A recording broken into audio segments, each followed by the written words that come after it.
Hey everybody, just getting ready to do a little beekeeping informational video for you. Let me show you around here.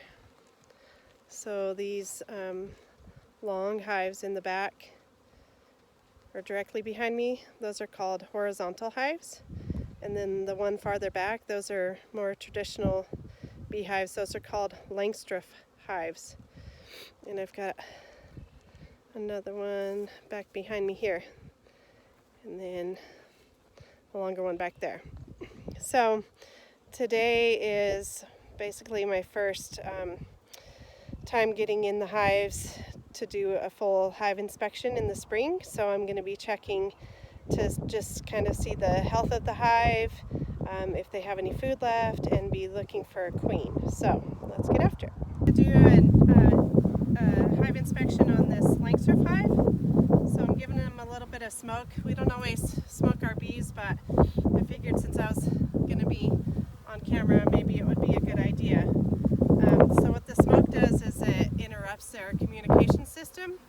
The bees communicate with each other with pheromones, so they can smell each other, and the smoke kind of interrupts that. So when I opened up the hive, one of the bees, if we didn't add any smoke, would basically send a message to the other bees that they're in danger and that they need to attack. So I might be in these bees' way. You can see a bunch of them kind of coming around here. So they know a specific direction to get into their hive, and if somebody's blocking it, then they will just wait their turn until they can get in. Alright, so let me get my hive tool and open this up. Okay, I'm getting ready to crack open this hive. This is the inner cover.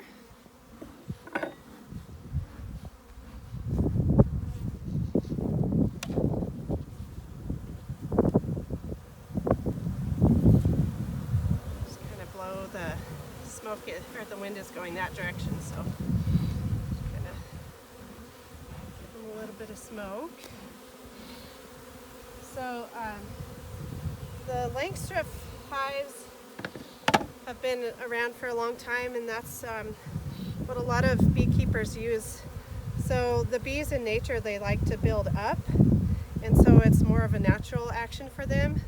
Our other horizontal hives are probably easier for beekeepers, but it just forces them to build and fill up their honey frames and everything sideways instead of up. So we just have an extra box on here right now that I'm going to remove. So bees also glue everything together with this substance called propolis, and it's super sticky and effective at holding things together. Got a lot of bees up on the side there. The trick with working with bees is just being calm and moving slowly so you don't startle them. A lot of people say to me, isn't it scary working out there? I guess at the beginning it was, but remember, I teach middle schoolers. Nothing can be as scary as that, right? So I just want to kind of see what's going on here in these frames. I have to get one loosened up so you can see what a struggle it's going to be to get these frames out, and that's another part that they've propolized. Okay, so I just want to move slowly and pull out each frame and just kind of see what's going on there. Not a lot going on that frame. And remember, bees like to move up throughout the winter. They move up higher. And let me just check the next one. So started feeding them some sugar water. So bees, this time of year is real important for them. It's warming up, which signals for them to start laying some eggs again for the queen, but they don't have any new food coming in. I wonder if you guys know what is one of the first food sources that comes in for bees. I used to spray them before I was a beekeeper. I wonder if some people you know do. It's dandelions. Dandelions are one of the first food sources. So once the dandelions start to bloom, then everything will be okay. There's some other things blooming right now. That would be a good thing for anybody that's interested to try to take a little nature walk. See if you see any bees on any plants. All right, just trying to move slowly and get this free so I can take a look.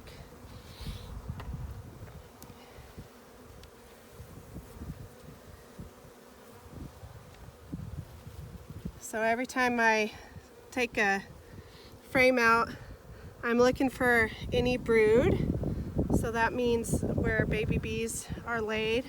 I'm looking to see if they're bringing any food. And I'm also searching for the queen. So Jake's holding the phone for me, but we're usually a pretty good team at looking for a queen. We're looking for something with a body about twice the size of a normal bee. She's got a super long abdomen, but a lot of times the other bees will be on top of her, so we'll just take a moment. Can you see that glossy stuff in there? It looks like they are storing some nectar. That's really good. Do you see the queen, Jake?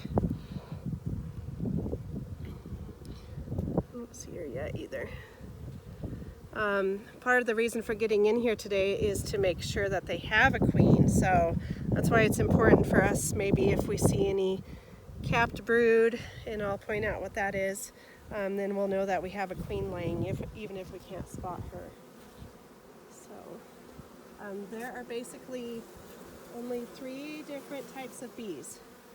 There are drones, which are the male bees, which only are allowed to stick around for a short time in the spring and early summer. There is the queen bee, which is the only egg layer for the entire colony, and the rest of the bees are all half-sisters. They were all born from the same mom, and they do all of the other jobs around the hive. I'm gonna go ahead and put this one back and check out the next frame. Okay, let me see if I can switch this to one hand. In the middle of this frame, there's a lot more of that capped brood. And some of these I saw, they were in a stage that is not quite ready to be capped. There's some little larvae inside of some of the cells. Let's see if I can get some bees to move. There's one right there.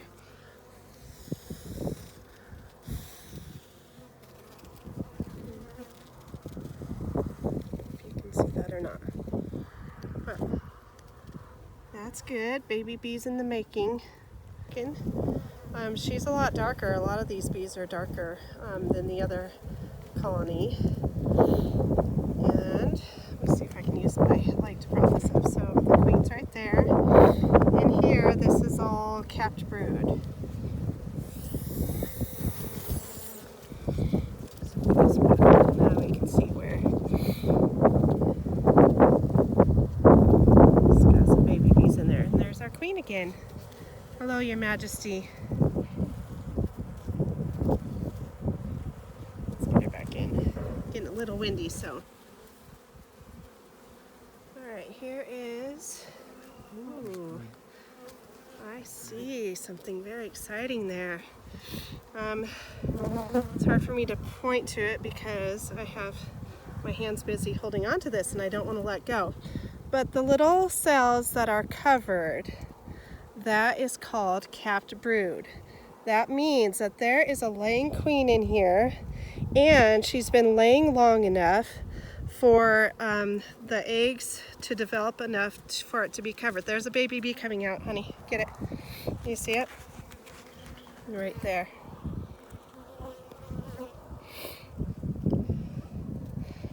So that is a really good sign of a very healthy colony. I'm still looking around everywhere to see if I can locate the queen. It is so amazing to open up a beehive. It just is like stepping into a completely different world. I mean, You can't, in my opinion, really study bees and the design of everything in a beehive without believing in God, because it is just so immaculate how everything is thought out, from the construction of their each little cell and how they take care of each other. It's just so cool. I'm going to flip it over, see if our queen's on that side. Oh, they're just happy bees. I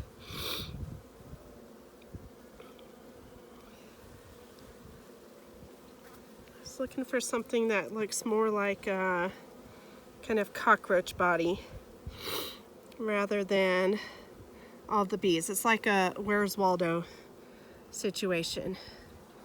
You know it's got to be here somewhere, and if your eyes look hard enough, eventually you'll find it. It'll be super cool to point her out to you when we see her. Right there. See how smooth and long her abdomen is compared to the others. She's just walking around the frame, and she has attendants that take care of her every need. The queen literally does nothing but lay eggs. She has attendants that come and feed her. She's fed a different substance from all the other bees in the colony. She's fed what's called royal jelly, and that is what makes a queen different from every other bee.